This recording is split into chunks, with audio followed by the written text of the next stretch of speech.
Hello students, welcome to Mangla tutorials. मैं महेंद्र मंगला। आज हम डिस्कस करेंगे बिजनेस स्टडीज़ क्लास 12th, जो यूनिट का नाम है दैट इज़ प्लानिंग। तो इस चैप्टर को स्टार्ट करने से पहले आप लोगों से रिक्वेस्ट है, अगर आप मेरे चैनल पर नए हैं तो प्लीज़ इसको सब्सक्राइब कीजिए, लाइक और शेयर कीजिए। ये मुझे एनकरेजमेंट देगा ताकि मैं नए वीडियोज़ बना पाऊँ। तो स्टार्ट करते हैं चैप्टर को। Okay, that is what is planning. तो what is planning? Planning is deciding in advance what to do, how to do, when to do, and who is to do it. It bridges the gap where we are and where we want to go. That is what called planning. तो ये planning का definition हो गया। Now we will start with what are the features. अब देखिए features की बात करें तो ये प्राइमरी फंक्शन है, फर्स्ट फंक्शन है। आपको पता होगा कि हमारे जो मैनेजमेंट के फंक्शंस हैं वो हैं आपका planning, organising, staffing, directing and controlling. तो हमारे जो 5 फंक्शंस हैं उनमें जो सबसे पहला फंक्शन है that is what called planning. अब आप समझिए भाई, अब अगर आपने प्लानिंग ही नहीं कर रखी है तो आप किस चीज़ को ऑर्गेनाइज करेंगे, स्टाफ करेंगे, आपको लोगों को जॉब पे भी रखना है, आप डायरेक्शंस भी देंगे, बट सबसे पहले क्या करेंगे, सबसे मेन एक्टिविटी क्या होगी, that is what called planning. अब जो प्लानिंग है वो प्लानिंग आपके लाइफ से जुड़ी हुई है। आप ऐसा नहीं है कि केवल बिजनेस के अंदर ही प्लानिंग होगी, प्लानिंग आप कहीं भी कर सकते हैं। आप अपने एग्जाम्स आने वाले हैं उसकी प्लानिंग भी कर सकते हैं। आप अपने फ्यूचर की प्लानिंग कर सकते हैं कि मुझे फ्यूचर में क्या करना है, इस कोर्स के बाद नेक्स्ट कोर्स कौन सा करना है और मुझे लाइफ में क्या करना है। बहुत सारे प्लान्स, इसका मतलब इसलिए ये परवेसिव भी है। परवेसिव का मतलब चाहे बिजनेस हो, नॉन बिजनेस हो, चाहे बिजनेस छोटा हो बड़ा हो, हर जगह ये रिक्वायर्ड है। That is another feature. Continuous भी है, जब तक बिजनेस चलेगा we need planning. Doesn't mean कि आपने प्लानिंग एक बार कर दी और फिर बिजनेस में कभी प्लानिंग की रिक्वायरमेंट नहीं होगी, ऐसा कभी नहीं होगा। तो ध्यान रखिए कि प्लानिंग कंटिन्यूस भी है, प्लानिंग परवेसिव भी है, प्लानिंग आपका फ्यूचरिस्टिक भी है। It is related to future, it is related to future, क्योंकि हम जब प्लानिंग करते हैं तो पास्ट की तो कभी नहीं करेंगे। पास्ट को देख सकते हैं और पास्ट को देखने के बाद हम प्लानिंग कर सकते हैं, नो डाउट। बट स्टिल मेरा कहने का मतलब ये है कि जो प्लानिंग है वो फ्यूचरिस्टिक भी है और it is mental exercise. Mental exercise का क्या मतलब है? It is related, it is not a physical exercise. Mental exercise, you have to take decision making, you have to do decision making here. तो primary function है, pervasive है और it focuses on objectives. ये objective पे focus करता है कि हमें अपने ऑब्जेक्टिव्स को कैसे अचीव करना है। कॉन्टिन्यूस है, फ्यूचरिस्टिक है, इन्वॉल्व्स डिसीजन मेकिंग। ये मैंने सारे डिस्कस कर लिया आप लोगों के साथ। तो these are the features of planning. Now talk about importance. देखिए इंपोर्टेंस क्या होगा, अगर आप देखें प्लानिंग नहीं होगी तो ये आपको सेंस ऑफ डायरेक्शन प्रोवाइड करता है। अगर आपका प्लानिंग है तो आपको पता है कि अब मुझे क्या करना है, you know the next step. तो इसका मतलब क्या हो गया, आपको डायरेक्शन प्रोवाइड करता है। और जो अनसर्टेनिटी है, अब देखिए फ्यूचर इज क्वाइट अनसर्टेन, अब वो अनसर्टेनिटी को क्या करेगा, रिड्यूस कर देगा। आपने कहा सर रिमूव नहीं करेगा, अभी रिमूव नहीं होती है, रिमूव कभी नहीं होगी, क्योंकि हमें नहीं पता फ्यूचर में क्या है। हो सकता है पॉलिसी पूरी तरह से चेंज हो जाए और गवर्नमेंट पॉलिसी, हो सकता है फैशन चेंज हो जाए, हो सकता है कंपटीशन बढ़ जाए। तो वो थोड़ा सा अगर आपने प्लानिंग कर रखी है तो उसको रिड्यूस जरूर कर देगा। आपके सक्सेस के चांसेस बढ़ जाएंगे, सक्सेस की गारंटी नहीं है। और इसके अलावा आपका जो वर्क है वो ओवरलैप नहीं करेगा। आपने कहा सर ओवरलैप का मतलब क्या है? भाई एक काम एक ही बार होगा ना, आप प्लानिंग से चल रहे हैं, आपको पता है कौन सा स्टेप क्या है, कौन सा काम पहले होगा, कौन सा बाद में होगा। तो एक काम एक ही बार होगा, तो ओवरलैपिंग का मतलब एक काम का एक से ज्यादा बार हो जाना, तो उसको रोकेगा। इसके अलावा आपका डिसीजन मेकिंग में हेल्प करेगा। और स्टैंडर्ड फॉर कंट्रोलिंग, कंट्रोलिंग आपका सबसे लास्ट फंक्शन है मैनेजमेंट का। और जो कंट्रोलिंग होता है, कंट्रोलिंग के अंदर हम पहले स्टैंडर्ड सेट करते हैं। स्टैंडर्ड का मतलब टारगेट सेट करते हैं। तो टारगेट सेट करना is again the part of planning. तो कुल मिला के कंट्रोलिंग में भी प्लानिंग हेल्प करता है। तो मैंने क्या क्या बताया, एक बार आप रिपीट कर सकते हैं मेरे साथ कि भी आपका इंपोर्टेंस अगर हम बात करेंगे तो ये आपको सेंस ऑफ डायरेक्शन प्रोवाइड करता है। और मोर ओवर इसके अलावा हमने क्या बात करा, अनसर्टेनिटी को रिड्यूस कर देता है, आपका ओवरलैपिंग ऑफ वर्क को रोकता है, डिसीजन मेकिंग में हेल्प करता है और कंट्रोलिंग में स्टैंडर्ड मतलब सेटिंग मतलब आपको स्टैंडर्ड सेट करने में हेल्प करता है कंट्रोलिंग में। तो ये इसकी इंपॉर्टेंस हो गई। अब टॉक अबाउट लिमिटेशंस। अगर मैं लिमिटेशंस की बात करता हूं, क्रिएट्स रिजिडिटी, ये इसकी पहली कमी है। रिजिडिटी का मतलब है एक बार प्लान अगर आपने बना लिया तो उसके अंदर आपको उसको एज इट इज फॉलो करना पड़ेगा। You are not suppose to make changes in that.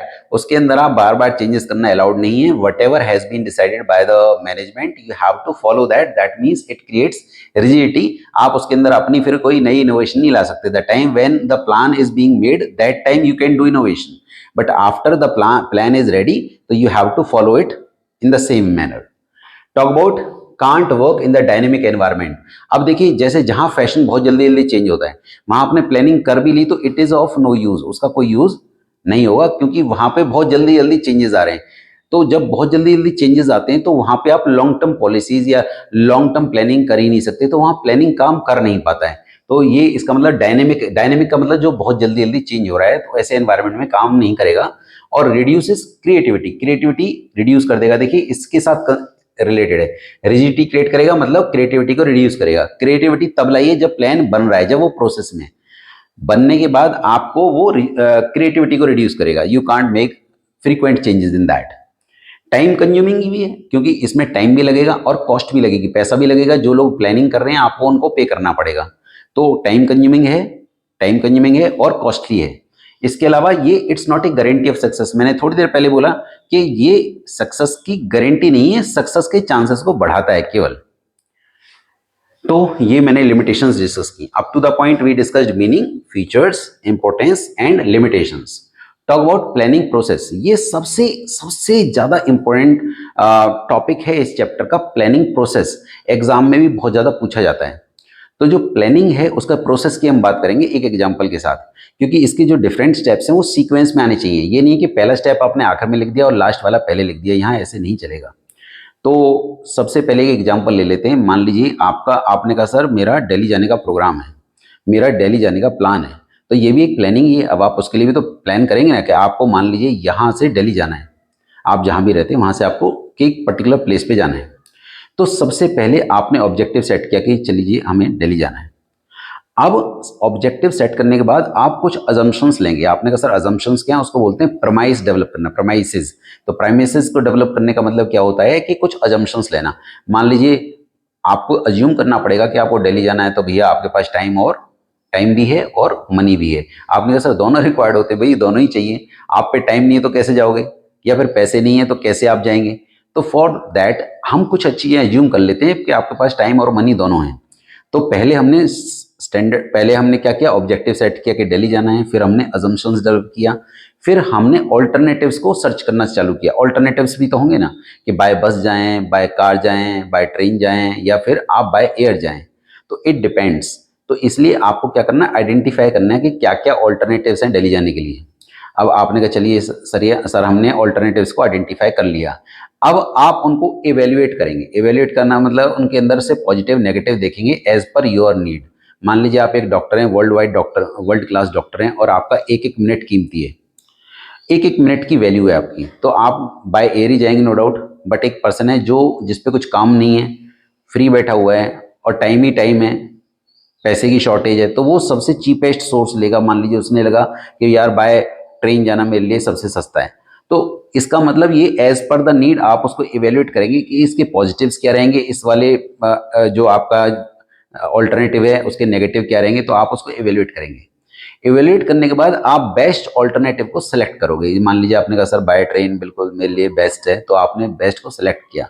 फिर उसको इम्प्लीमेंट करेंगे, मतलब आप बुकिंग कराएंगे और फिर वहाँ जाएंगे, अपना जो ट्रिप है वो पूरा करेंगे। और उसके बाद इम्प्लीमेंट करने के बाद फॉलोअप में ये देखना कि हम कितने सक्सेसफुल रहे, हमारा प्लान कितना सक्सेसफुल रहा, कितना हमने उसको अचीव किया। तो इस स्टोरी के थ्रू हमने इस प्रोसेस को समझा। तो अब मैं आपको स्टेप बाय स्टेप बोल देता हूं। पहला क्या है, सेटिंग ऑब्जेक्टिव्स। तो पहला स्टेप क्या है, ऑब्जेक्टिव को सेट करना। सेकंड मैंने क्या बताया, सोचिए, मैंने बोला डेवलपिंग प्रमाइस। प्रमाइस का मतलब अजम्पशंस को डेवलप करना। अजम्पशंस कंट्रोलेबल भी हो सकती हैं, अनकंट्रोलेबल भी हो सकती हैं, टेंजिबल भी हो सकती हैं और इनटेंजिबल भी हो सकती हैं।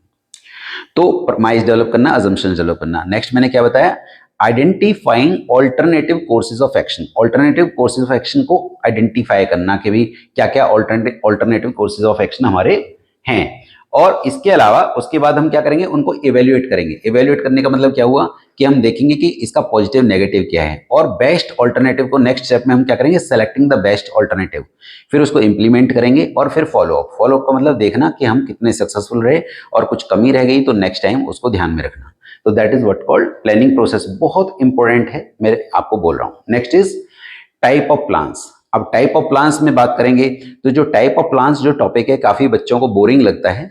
मेरा मानना है कि आप कीवर्डिंग को उठाइए और उसको अंडरस्टैंड कीजिए, रटने का जरूरत नहीं है।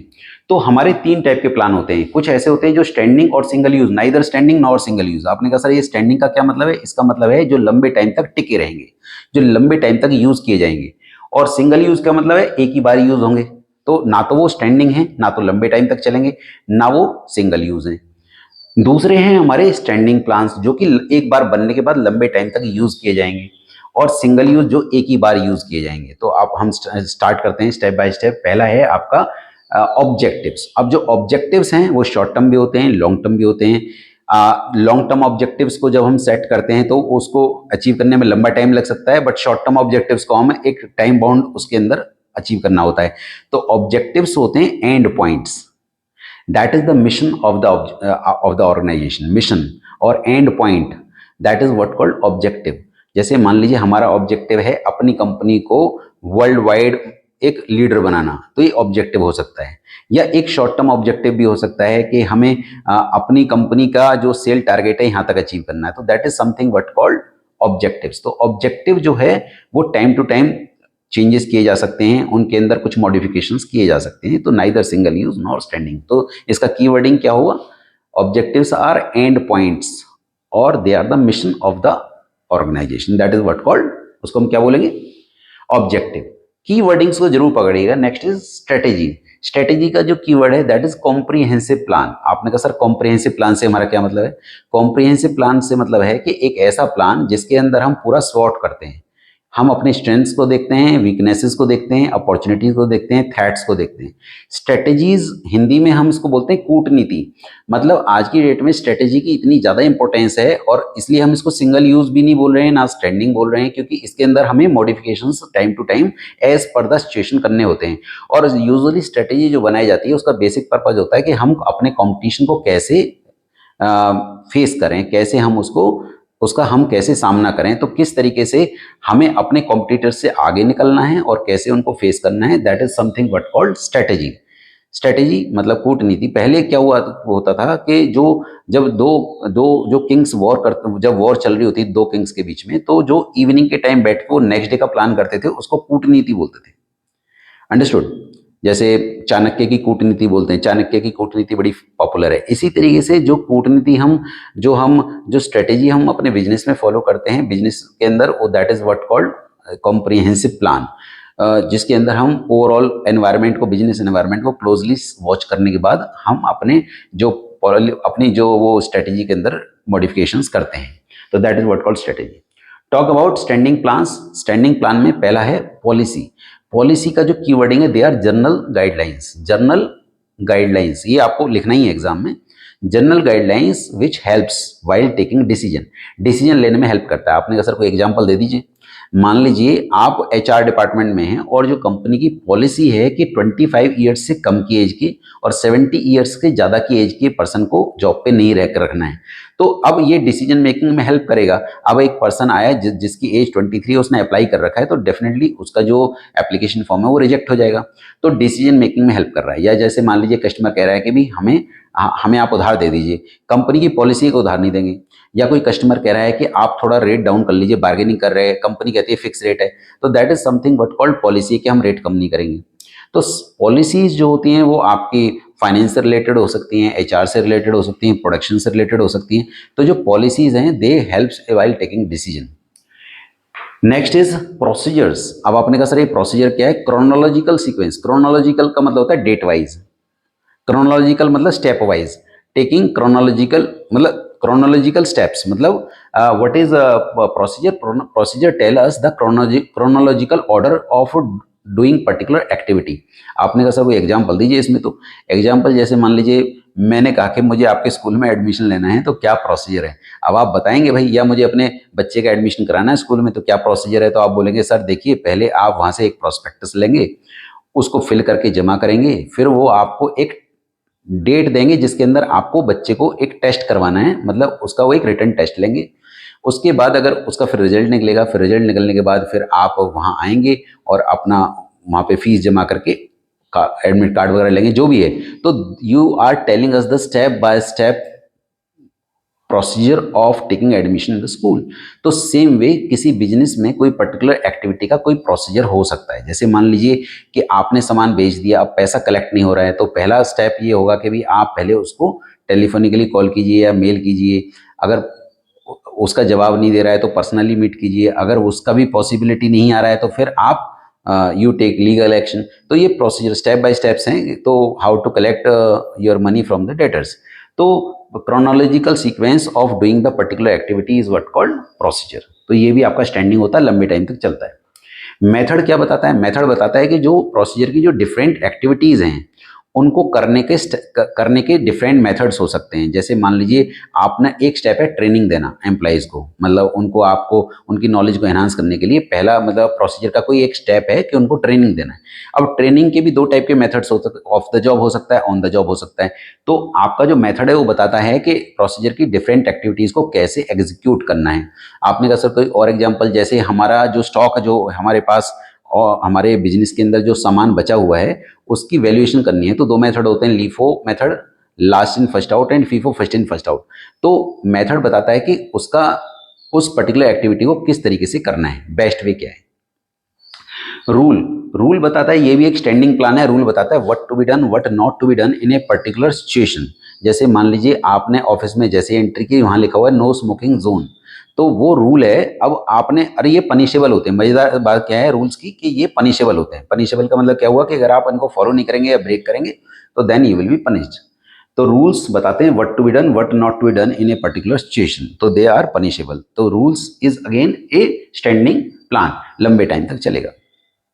अब सिंगल यूज में आ जाता है, लास्ट टॉपिक है। सिंगल यूज में आपका जो पहला है आपका बजट एंड प्रोग्राम। अब देखिए इन दोनों में छोटा सा डिफरेंस है। पहली बात तो ये सिंगल यूज है। आपने कहा जैसे सेल बजट बनाया हमने मई का, तो हमें जून के लिए सेल बजट नया बनाना पड़ेगा, जुलाई के लिए अलग बनाना पड़ेगा, अगस्त के लिए अलग बनाना पड़ेगा। That is what called single use. Programme भी सिंगल यूज होता है। जैसे मान लीजिए मैंने कहा दिल्ली जाने का प्रोग्राम है भाई, ओके। अब दिल्ली के बाद फिर अब आगरा का प्रोग्राम बन गया या अब हमारा नैनीताल का प्रोग्राम बन गया, तो that is something what called programme. तो प्रोग्राम मैं ये नहीं कह रहा कि घूमने फिरने के ही प्रोग्राम होते हैं।